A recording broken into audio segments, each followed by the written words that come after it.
Hello everyone, today we will start with a topic thoraकोप्लास्टी। thoraकोप्लास्टी क्या है? ये एक लंग सर्जरी का टाइप है। ओके, अब इसमें क्या होता है?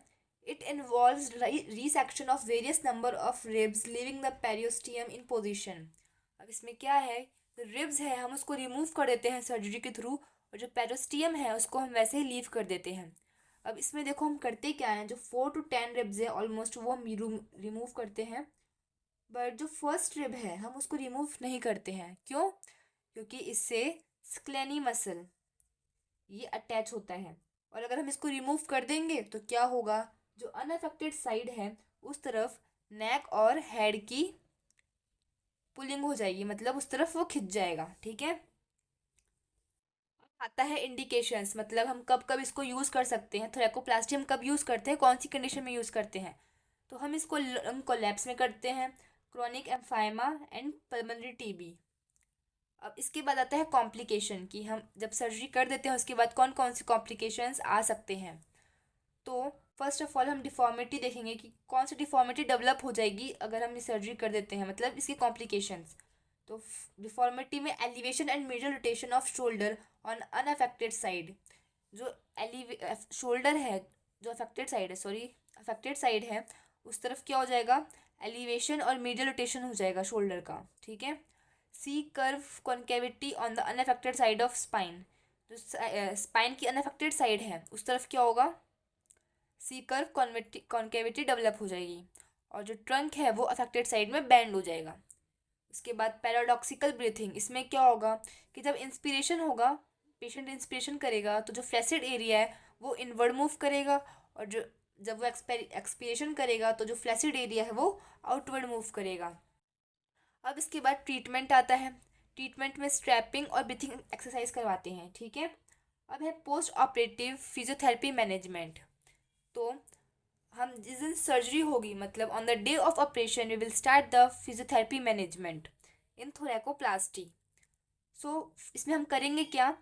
फर्स्ट ऑफ ऑल पेशेंट है उसको हाफ एंड पोजीशन में हम बैठा देंगे, और फिर उसके बाद ब्रीथिंग एक्सरसाइज शुरू करेंगे। Chest expansion exercise to expand the lower area of lungs bilaterally. जो लंग्स, जो लोअर एरिया है लंग्स की, हम मतलब बायलेटरली क्या करवाएंगे? एक्सपेंशन करवाएंगे, चेस्ट का एक्सपेंशन। ओके। अब है कफिंग और हफिंग टेक्निक। ये हम शुरू करेंगे on the day of operation with physiotherapy support, physiotherapist support उसकी गाइडेंस में करेंगे। ठीक है। अब डे फर्स्ट पोस्ट ऑपरेटिवली हम क्या करेंगे? पोस्चरल करेक्शन एक्सरसाइज करवाएंगे bye pushing the head sideward against the manual resistance towards the affected side. जो अफेक्टेड साइड है हम उधर मैनुअल रेजिस्टेंस प्रोवाइड करेंगे, और पेशेंट को बोलेंगे कि वो अपना हेड साइडवर्ड मूव करे against the resistance. Okay. To push the shoulder down and back, जो शोल्डर है उसको डाउन और बैक पुश करवाएंगे, और एक्टिव असिस्टेड आर्म मूवमेंट करवाएंगे दोनों तरफ, मतलब bilaterally both limbs, upper both upper limbs. Day two post operatively में क्या करवाएंगे? Continuing with breathing exercise, postural correction and coughing techniques. Okay, ये हम कंटिन्यू करेंगे जो हम पहले करवाए थे। अब है डे थर्ड पोस्ट ऑपरेटिवली, उसमें हम मैनुअल रेजिस्टेंस प्रोवाइड करेंगे, manual resisted exercise of shoulder girdle and arm. जो शोल्डर गर्डल है और आर्म है वहाँ पे हम मैनुअल रेजिस्टेंस प्रोवाइड करके एक्सरसाइज करवाएंगे।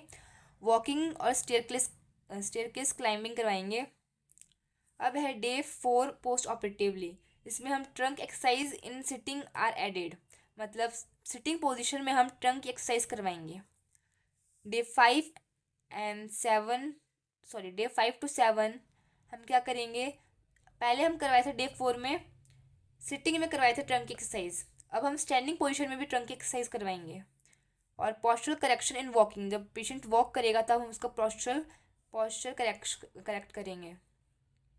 नाउ डे 8 to 10, ओके, तो इसमें हम क्या करेंगे? जो पेशेंट है उसको exercise to maintain trunk and thoracic cage mobility, thoracic cage mobility और ट्रंक की मोबिलिटी को मेंटेन करने के लिए हम उसको एक्सरसाइज बताएंगे, होम एक्सरसाइज प्रोग्राम बताएंगे, और थोरेसिक एक्सपेंशन एक्सरसाइज बताएंगे। Thank you.